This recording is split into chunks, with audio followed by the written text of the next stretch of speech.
Another thing, ginagawa mo rin ito kahit hindi ka na-arouse. Gusto mo lang basta magsarili. Kahit na wala kang libog sa katawan, hahanapin mo yan sa mga oras na to kasi nga hinahanap mo, routine mo na ito. Maitim ba skin, underarm at singit mo? K-Skin ang bahala sa'yo. Premium ang ingredients, paraben-free and sulfate-free, and FDA-approved, kaya safe for everyone. With K-Skin, ibalik ang alindog mo. Huwag nang magpahuli.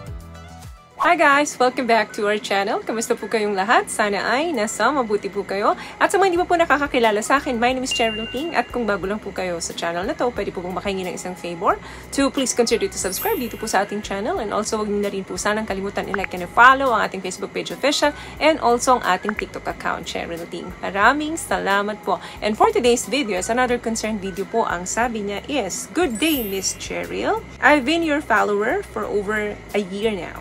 And I've been watching your videos about sexual knowledge over here in Australia. Really a fun po.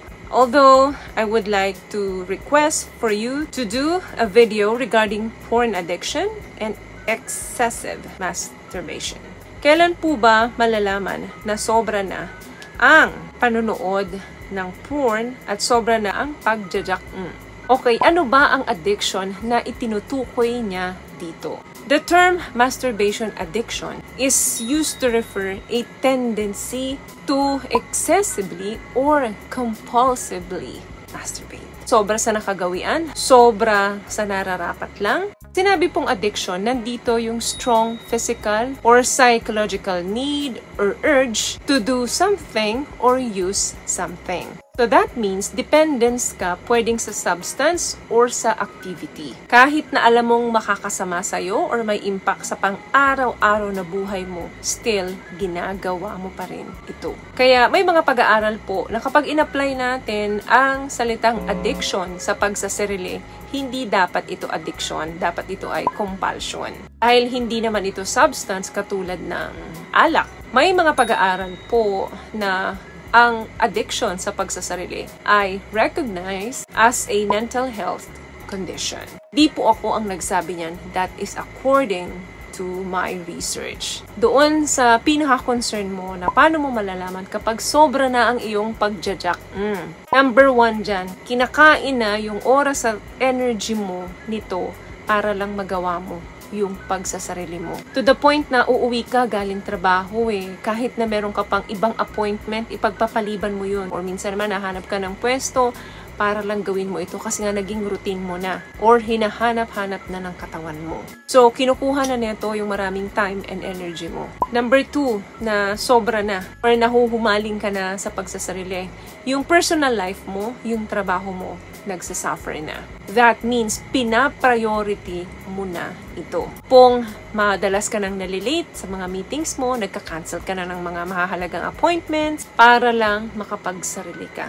Siyempre, kasama na dyan yung panunood mo ng porn kasi yun yung nagtitrigger sa'yo para lalong ma-ignite yung iyong pagnanasa na makapagsarili. Other thing, kahit sa mga public places, gagawin mo to, mairaos mo lang. Di mo na kayang makapaghintay na makauwi ka sa bahay para dun mo gawin yon. Instead, kahit saang area, public area man yan, wala kang pakialam basta mairaos mo lang siya. Kahit na hindi komportable yung place and yung situation, gagawin mo ito. What I love about this product, itong No More Dark Secret ng K-Skin, bukod sa may advanced whitening na siya na kung saan pwede niyang matulungan na pumuti yung mga singit-singit mo, moisturizing, meron siyang anti-irritation, antibacterial, maintain healthy pH level. Hindi lang pambabae, meron din po tayong pang-lalaki. Another thing, ginagawa mo rin ito kahit hindi ka na-arouse. Gusto mo lang basta magsarili. Kahit na wala kang libog